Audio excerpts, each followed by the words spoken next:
personal. It's personal between me and you, and I'm going to do you some serious harm, you big stiff idiot.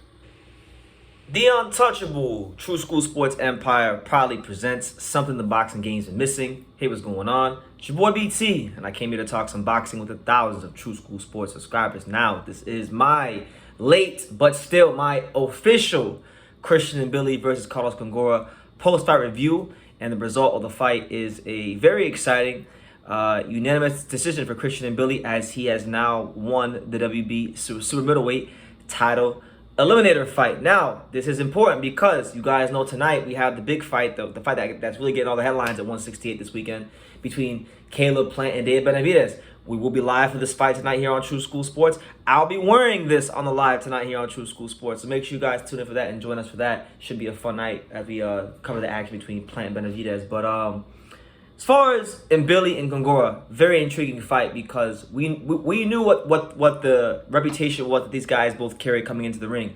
You know, Gongora is a guy that when we've seen him, been very, very exciting, been very, very dangerous, heavy-handed, can knock your lights out, knock your block off. Most notably, he burst onto the scene a couple years ago when he had that great win against Ali Akhmedov and took his O and kind of popped that balloon before it had a chance to explode.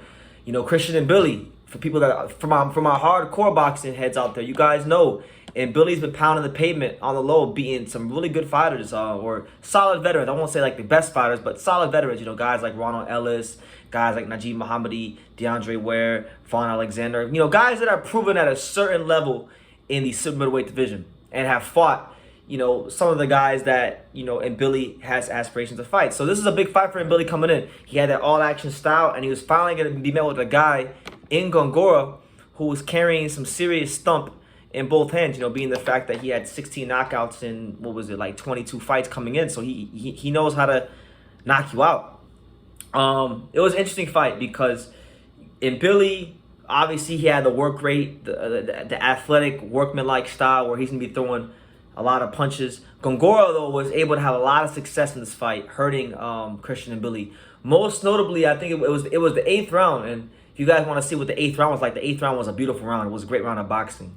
And Gongora hurt Mbilli early in the 8th round, and then he really had Mbilli, you know, out on his feet on Queer Street, as they would say. You know, he was really hurt, and Mbilli had to dig deep and show some mettle, show some gumption, show some grit to get through the first half of that round. And then once he got his win back, you saw Mbilli come back like a house on fire, and he was just peppering and tattooing and just overwhelming Gongora in the latter part of the 8th round, and I think he answered a lot of questions in this fight, getting a win over Gongora. You know, Gongora is a proven fighter at this weight class, and Gongora is what you would classify, just like Mbilli, in a sense, as a higher risk, low reward fighter, meaning that he is a fighter that he's very, very high level as far as ability is concerned and as far as the danger that he presents, but for the kind of money that, you know, a guy like Mbilli or any fighter that's progressing the way up the ranks will be looking for, he's not, you know, going to get you that kind of money you want right now, right? So, you know, a lot of these guys wouldn't fight Gongora. And Mbilli took the challenge. And, you know, funny enough, the fight was only 10 rounds, which is very, very strange for a WBC world title eliminator, but it is what it is.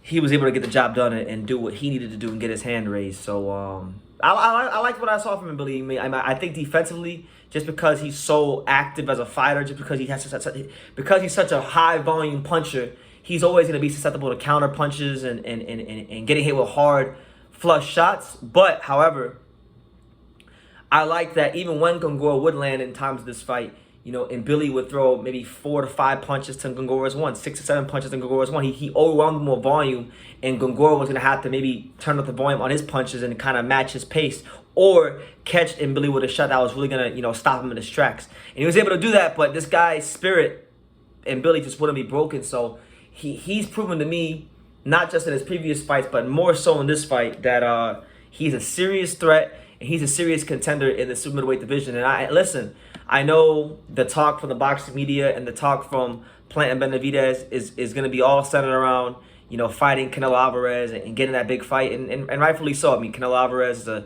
big name in the sport. You know, you can get a lot of money fighting Canelo Alvarez, so of course they're going to strive for that. But Christian Mbilli is knocking on the door. Christian Mbilli is knocking on the door, and look, the winner of tonight's fight is going to be the interim champion, right? So they'll be the interim champion. And Mbilli's now won a title eliminator. So I think that would make him a mandatory, so to speak, right? Or a second mandatory, so to speak. So let's just say this. If Canelo Alvarez beats John Ryder, as many suspect, then he'll probably fight Bivol, probably at 168. So in the intermediate time, the winner of the Plant Benavidez fight would have to fight somebody, and the most ideal opponent will be Christian and Mbilli, who won this fight. So to me, it's a hard fight for either one of them.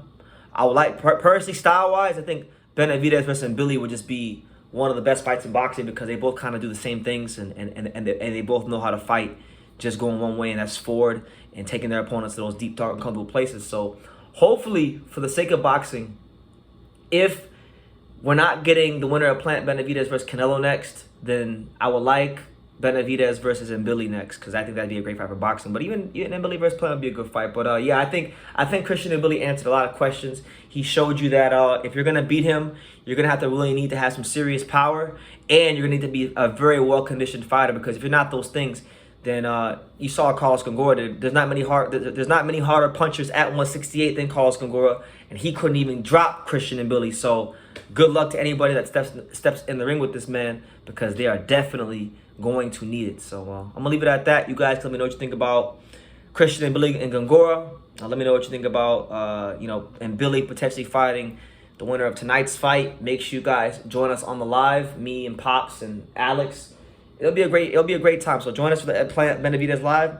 I will see you guys soon. So like I say in every single one of these videos, you can love me or you can hate me, but I'm just a kid from Dania. So until next time, take care, guys. Thank you for watching another video on the untouchable True School Sports Empire. For more great boxing content just like this video, click right here and make sure you subscribe. Much love from sunny South Florida.